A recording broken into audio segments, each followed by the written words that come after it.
बहुत से लोग जब कुटिया आते हैं तो कहते हैं कि एक आश्रम में संत रहते हैं, एक बाबा जी रहते हैं और वो लोगों को भभूत देते हैं या पानी पड़ कर दे देते हैं और लोगों को फायदा होता है, उनके रोग दूर होते हैं, उनके दुख दूर होते हैं। इसके पीछे क्या कारण है?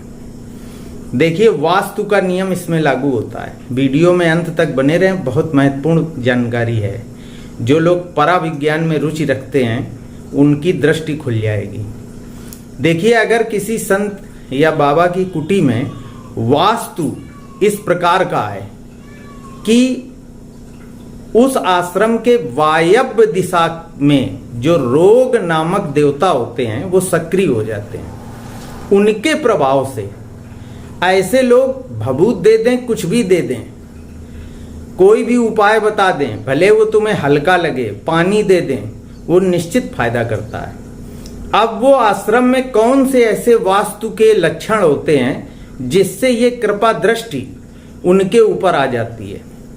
देखिए, अगर किसी भी मंदिर, आश्रम, बाबा की कुटिया, संत की कुटिया में अगर पूरब में आग्नेय कोण थोड़ा ऊंचा हो और जो ईशान कोण है, ईशान कोण का मतलब है पूरब उत्तर की दिशा, उत्तर पूरब का जो कोना है, ईशान कोण है, वो खुला हो, साफ सुथरा हो, वहां पानी हो, और दक्षिण कुछ ऊंचा हो, उत्तर की ओर कुछ ढलान हो। एक बात बहुत ध्यान रखें कि ऐसे आश्रम के पश्चिम में जो जगह है, पश्चिम साइड में वो भी खुली हो, काफी खुला स्थान हो। तो अगर पश्चिम में खूब खुला है, पूरब में, उत्तर पूरब में ईशान खूब खुला है, जल है, और दक्षिण कुछ ऊंचा है, उत्तर पश्चिम की ओर हल्की सी ढलान है, और जो सबसे महत्वपूर्ण बात है बताने जा रहा हूं कि वास्तु के कुछ नियम, अगर वास्तु किसी कुटिया का खराब है तो भी फायदा होता है। अब वो दो चीजें खराब भी सुन लें।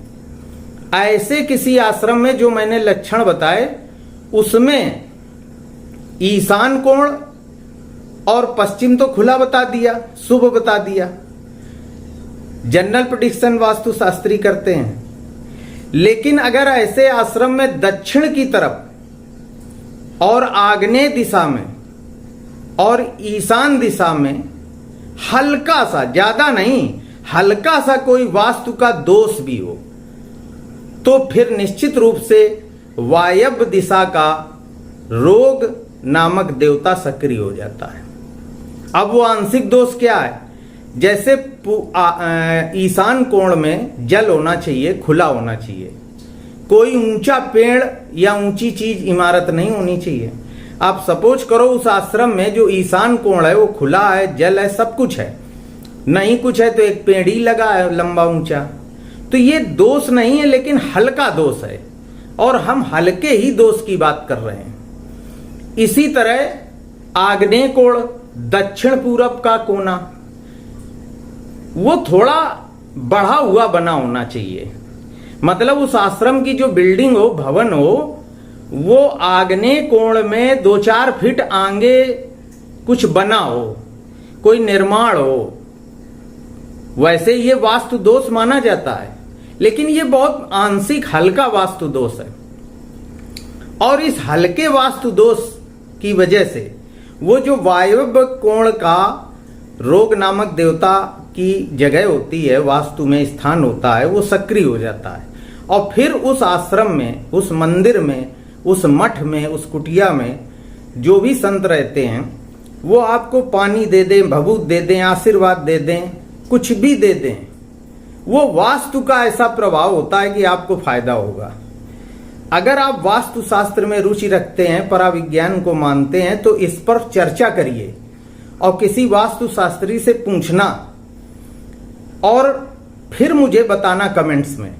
और अगर किसी संत की कुटिया में जाके आपको लाभ मिलता है तो जरा वहां पर ये वास्तु चेक करना जो मैं बता रहा हूं। आप देखिए, बहुत से ऐसे नर्सिंग होम होते हैं जहां बहुत अच्छे डॉक्टर होते हैं, लेकिन बहुत अच्छे डॉक्टर भी कभी कभी आप देखना अगर उनके बैठने की दिशा गलत है, नर्सिंग होम गलत बना है, तो उनकी दवा फायदा नहीं करती है। वहीं पर आप देखना जिनको आजकल भारत में कह देते हैं झोला छाप डॉक्टर, ग्रामीण डॉक्टर, अगर उनका वास्तु अच्छा, बैठने की मेज अच्छी, कुर्सी अच्छी है, उनकी दुकान क्लिनिक का वास्तु ठीक है, तो आप देखिए उनकी दवा बहुत फायदा करती है और कम पैसे में करती है। पराविज्ञान और वास्तु का बहुत बड़ा महत्व है। कुछ ऐसी पराविज्ञान की शक्तियां हैं जिन्हें सिद्ध कर लेते हैं कुछ संत पुरुष, तो उनकी कही हुई बात या दी हुई चीज या भभूत आपको फायदा करती है।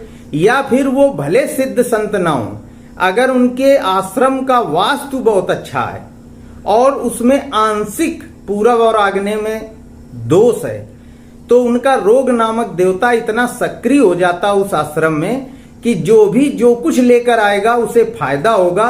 इसे आप हल्के से न लें, इसे आप अनुभव करें, शोध करें, आजमाएं, आश्रमों में जाकर देखें और फिर हमें कमेंट्स में बताएं, व्हाट्सएप पर बताएं। और मिलना चाहें तो व्हाट्सएप पर पहले समय लें तभी मिलें, क्योंकि मैं साधना बहुत करता हूं, हर समय मिलना संभव नहीं है। जानकारी ठीक लगे तो वीडियो को शेयर करें, चैनल को सब्सक्राइब करें। जय श्री राधे।